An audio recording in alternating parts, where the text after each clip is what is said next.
উচ্চ আওয়াজে বলি আলহামদুলিল্লাহ। আমার মানবতার মুক্তির সনদ পবিত্র আল কুরআন থেকে সূরাতুত তাহরিমের 6 নম্বর আয়াতে কারিমা তেলাওয়াত করেছি। আল্লাহ যদি আমাকে তৌফিক দান করেন তাহলে কুরআনের আয়াতকে সামনে রেখে কিছু আলোচনা উপস্থাপন করার চেষ্টা করব। আল্লাহ যেন আমাকে ইখলাসের সহিত বলার এবং আপনাদেরকেও আমলের নিয়তে শোনার তৌফিক দান করেন। সবাই বলেন আমিন। আর তুজুরে সুরা কর আমিন। আল্লাহ রাব্বুল আলামিন বলেন, ইয়া আইয়ুহাল্লাযীনা আমানু কু আনফুসাকুম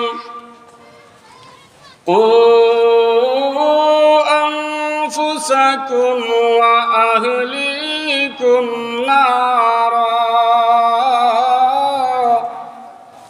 আল্লাহ রাব্বুল আলামিন বলেন, হে ঈমানদারেরা, তোমরা নিজেকে এবং তোমাদের পরিবার পরিজনকে জাহান্নামের অগ্নিশিখা থেকে রক্ষণাবেক্ষণ করো।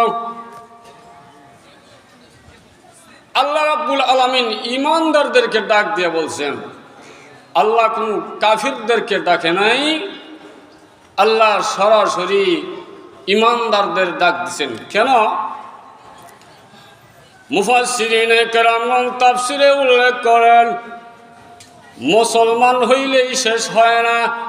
মুসলমান গুনাহ করবে, ঈমানদার গুনাহ করবে, শয়তান তাদেরকে ধোঁকা দিবে, গুনার জালে ফেলার জন্য ষড়যন্ত্র চালাইব। যখন ঠিক না ঠিক না। এই কারণে আল্লাহ রাব্বুল আলামিন ঈমানদারদেরকে সতর্কবাণী হিসাবে বলতেছেন, হে ঈমানদাররা, তোমরা নিজেকে এবং তোমাদের পরিবার পরিজনকে জাহান্নামের আগুন থেকে রক্ষা করো। এরপরে আল্লাহ বলেন, ওয়াকুদুহান নাসু ওয়াল হিজারা, যে আগুনের লাকড়ি হবে, ইন্ধন হবে মানুষ আর পাথর। মানুষ আর পাথর। জাহান্নামের আগুনের লাকড়ি মানুষ আর পাথর। এই জাহান্নাম অত্যন্ত ভয়াবহের জায়গা। লা ইয়াসুনাল্লাহা মা আমারাহুম ওয়া ইয়াফআলুনা মা ইউমারুন। আল্লাহ রাব্বুল আলামিন বলেন, সেখানে মোতায়েন করা আছে অনেক ফেরেশতা সমূহ, যারা আল্লাহ রাব্বুল আলামিনের বিরুদ্ধে করে আর সর্বদাই আল্লাহর হুকুম পালনার্থে মগ্ন থাকে। ভাইয়েরা আমার, তারা কঠোর এবং পাষাণ। ফেরেশতারা কাউকে খাতির করবে না। এই কারণে মুসলমানেরা, আমাদের জন্য হলো উচিত আমরা পরকালের কথা চিন্তা করা, একে অন্যের দাওয়াত দেওয়া, দ্বীনের দাওয়াত দেওয়া, তাবলীগ করা, তালিম তাআল্লুম করা। দ্বীনের দাওয়াত একজনের কাছে পৌঁছায় দেওয়া ঈমানের দায়িত্ব। আল্লাহ নবী, বিশ্ব নবী বলেন, বাল্লিগু আন্নী ওয়ালাউ আয়া, আমার পক্ষ থেকে একটা দ্বীনের দাওয়াত তোমরা পৌঁছায় দাও। একটা কথা হইল, উম্মতের কাছে পৌঁছায় দেওয়া ঈমানি দায়িত্ব আছে না নাই? আরো জোরে আছে না নাই? ভাইয়েরা আমার, এই জন্য এই দুনিয়া শুধুমাত্র নিজে আমল করলাম এমন না। আজকের আয়াতের তাৎপর্যটা কি বুঝলাম? শুধু আমি নামাজ পড়ি, আমার চাচাতো ভাই নামাজ পড়ে না, চাচা নামাজ পড়ে না, আমার বাবার নামাজ পড়ে না, আমার মা নামাজ পড়ে না, ইসলামের বিধান মানে না, তাহলে বোঝা গেল তালিম নিজের ঘরে আগে চালানো দরকার আছে না নাই? ঘুমাই গেছেন আপনারা? যেটা এখন আছে না নাই? তালিম নিজের ঘরে আগে চালু করেন, কিতাবি তালিম ওয়াজের মাধ্যমে, কিতাবের মাধ্যমে, মাদ্রাসার মাধ্যমে, ঘরে বাহিরে আত্মীয়ের কাছে আগে পৌঁছায় দাও। এইভাবে আস্তে আস্তে আস্তে আস্তে ঘর থেকে বাহিরে, বাহির থেকে আবার যাইবেন আপনার ওয়ার্ডে, ওয়ার্ড থেকে ইউনিয়নে, ইউনিয়ন থেকে আপনার রাষ্ট্রে, সমস্ত জায়গায় আল্লাহর বিধান পৌঁছানোর জিম্মাদারি আল্লাহ আপনাকে এবং আমাকে আল্লাহ দান করছেন। ইমানি দায়িত্ব, যেরকম ঠিক না ঠিক না। এই কারণে হাজার হাজার ওয়াজ শুনলাম, ওয়াজ করলাম, 24টা ঘন্টা ওয়াজ চলে, সারাটা বছর ওয়াজ চলে, কিন্তু আমলের কোনো পরিবর্তন ঘটল না। ভাইয়ের আমার, কিতাবের মধ্যে দেখা যায় হাজার হাজার মাসআলা, 2 রাকাত নামাজের জন্য 2000 মাসআলা রয়েছে, কিন্তু একটা মাসলার দিকেও খেয়াল করলাম না। নামাজ যে হরি ওইনি নজর এখন হয়, এটা ওই লোক কবুল কেমন হয়, ফাঁক না ফাঁক সম্বন্ধে জানি না। হাজার হাজার বক্তায় ওয়াজ করে, একটা বক্তায়ও ওজুর মাসআলা বলে না, তায়াম্মুম জানে না, তায়াম্মুম শেখায় না। মাসিনি নাই, খালি ঘটনা হয়, অকায়া ঘটনা হইয়া ইউসুফ জুলেখা বুঝাইয়া যায়, লাইলি মজনুর কিচ্ছা বুঝাইয়া যায়, কিন্তু তায়াম্মুম কোন দিন শিখবেন? ওই যে আপনার 5 ওয়াক্ত নামাজ পড়লে ওযু লাগে, ওযু কোন দিন শিখবেন? তাহলে বোঝা গেল আমাদের জন্য গোসলের ফরজ জানা আগে একান্ত দরকার আছে না নাই? আর যখন আছে গোসলের ফরজ যদি হয়ে যায়, কেমনে কি করবেন? অনেকে এই মাসআলা জানে না। তাহলে হুজুর আমার পাশে, উনি আমার কিতাবি হুজুর, হুজুরকে রেখে সব কিছু বলা যায় না, কিন্তু দোয়ার জন্যে আমি এখানে বসছি, ওয়াজ করার উদ্দেশ্য নয়, দোয়ার জন্যে আসছি। এখন এই জন্য তায়াম্মুমের ফরজ কয়টা বলেন আপনারা? এই প্রতিষ্ঠান এখন নাই, 100 বছরের কাছাকাছি হইতেছে, কিন্তু এখন পর্যন্ত ওয়াজ হইয়া জিগাইলে ওযুর মাসআলা, তায়াম্মুমের মাসলা দেখা যায় পাঞ্জাবি সব কিছু একবারে গরম হয়ে যায়। মাজুর এখন ঠিক না। এখন গোসলের ফরজ কয়টা ভাই? এই মাদ্রাসার ছাত্র বলো কয়টা? 3টা। এখন বাকি যারা এরা শোনার জানার দরকার আছে না নাই? গোসলের ফরজ 3টা। 1 নম্বরে খেয়াল করবেন, কমপক্ষে একটা মাসআলা শিক্ষা দেন, আমল করি বা নাই করি 1000 রাকাত নফল নামাজের সওয়াব। জোরে বলেন না সুবহানাল্লাহ।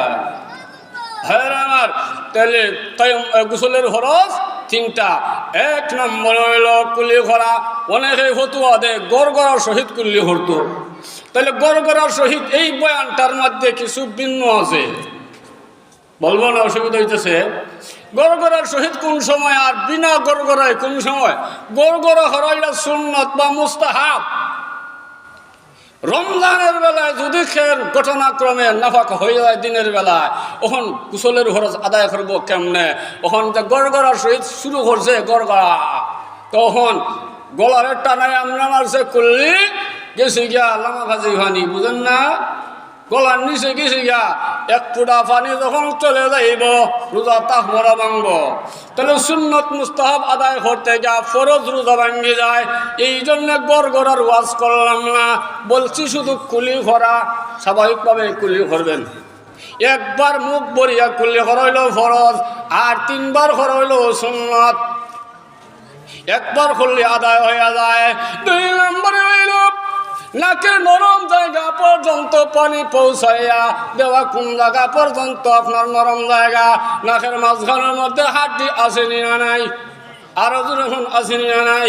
এই যে দেখবেন একটা বর্ডার গার্ড আছে এখানের মাঝখানের মধ্যে, এই হাড্ডির মধ্যে যখন পানি যাইবে তখন একটা আর্থিং করে কারেন্টের মতো। এখন ঠিক না ঠিক না? এই আর্থিং করবো, একটু জাল জাল ভাবব, জ্যাম করবো। যখনই আপনার ওই শ্বাসনালীর কাছে পানি পৌঁছবে, এই হাড্ডির নাগালে পানি পৌঁছবে, তখন আর্থিং করবে, তখন বুঝবে আপনার মকসুদে মন্দির পর্যন্ত পৌঁছে গেছে। যখন ঠিক না ঠিক না? আর নাইলে খালি এমনি এমনি এমনি এমনি মারে ভানি, দেখো কোন জায়গা পর্যন্ত ঢুকছে এটার কোনো খবর নাই। এটা আন্দু একটা বেহিসাবি ফরজ আদায় হলো। এটা হিসাবে নাই, জায়গা মতো পর্যন্ত পৌঁছিত হইব, এর ঘরে আঙ্গুল আস্তে আস্তে ডুবাইয়া ডলায় মলাইয়া দইতইব, যেরকম ঠিক না ঠিক না। এই হলো 2 নম্বর। 3 নম্বর হইল মাথা থেকে নিয়ে পায়ের তালু পর্যন্ত সমস্ত অঙ্গ প্রত্যঙ্গ ডলায়া মলায়া ভালোভাবে দেওয়া, যেরকম ঠিক না ঠিক না। ভালো কইরা ডলায়া মলায়া গোসাইয়া দেওয়া। একটু বিন্দু হরিমান জায়গা যদি জানা সত্ত্বে তা হ্যাঁ, তাহলে এই ওযু গোসল দেয়া নামাজ হবে না। উলামায়ে কেরাম আছেন জিগাইবেন, এই যে প্রতিষ্ঠান এখন কিতাব লাগা, এই যে লাইব্রেরি আছে, আলিমের লাইব্রেরি, কিতাবের লাইব্রেরি, এটা আমাদের আমল করার জন্য। একদিনে জিগাইলাম না আমার গোসলের হরফ, একদিন জিগাইলাম না ওযুর হরফ, যেরকম ঠিক কিনা। এই কারণে ভাইরা অনেক লম্বা কথা। 2 নম্বর হইল, এখন অনেকের প্রশ্ন থাকে যে হুজুর ওযুর গোসল দিই, গোসল যে হলাম, এই গোসলের ওযু যে আমার নামাজ হইবনি? বলে হ্যাঁ, গোসল যদি ফরজ আদায় করালায় তাই এইটা যে নামাজ চলব, জানাজা চলব, কোরআন শরীফ ধরা চলব। কিন্তু যদি দেখা যায় আবার গোসলের এই ফরজ আদায় করার পরে ওযু ছুটতে গেছে, নতুন করে ওযু করবেন। জি, এখন দেখা যায় অনেকের পুকুরের মধ্যে ডুবে উবে আইছে, হে নাফা কইছে, গোসল করছে, গোসল করার পরে ডুবে উবে আইছে, এখন মনও নাই না খাওয়ার পানি দেওয়ানের কুল্লি করার। তখন জিগায় যে হুজুর এখন কি করা? তাইলে তখনের মাসআলা হইল যে শেষ, তখনের মাসআলা হইল আপনি যদি নতুন আবার পানির মাঝে নামন লাগতো না, এমনি খুললে করলেন না, পানি লাগাইলেই আর এমনি নাড়াচাড়া করলেই আপনার ফরজ আদায় হয়ে যাইব, আর নতুনভাবে ডুব দেওয়ান লাগতো না। জোরে খন্না সুবহানাল্লাহ। ভাইয়ের আমার শরীয়ত এত সহজ কইরা দিয়েছে। এই কারণে অনেক উলামায়ে কেরাম আছেন, বয়ান দিবেন, সংক্ষিপ্ত আকারে কিছু বললাম। আল্লাহ পাক রব্বুল আলামিন আজকে যা শুনলাম শুনাইলাম, এই কথাগুলির মাঝে আমল করার তৌফিক দান করুক। সবাই বলেন আমিন। আরো জোরে আমিন। ওয়া আখিরু দাওয়ানা আনিল হামদুলিল্লাহি রাব্বিল আলামিন। আসসালামু আলাইকুম ওয়া রাহমাতুল্লাহি ওয়া বারাকাতুহু।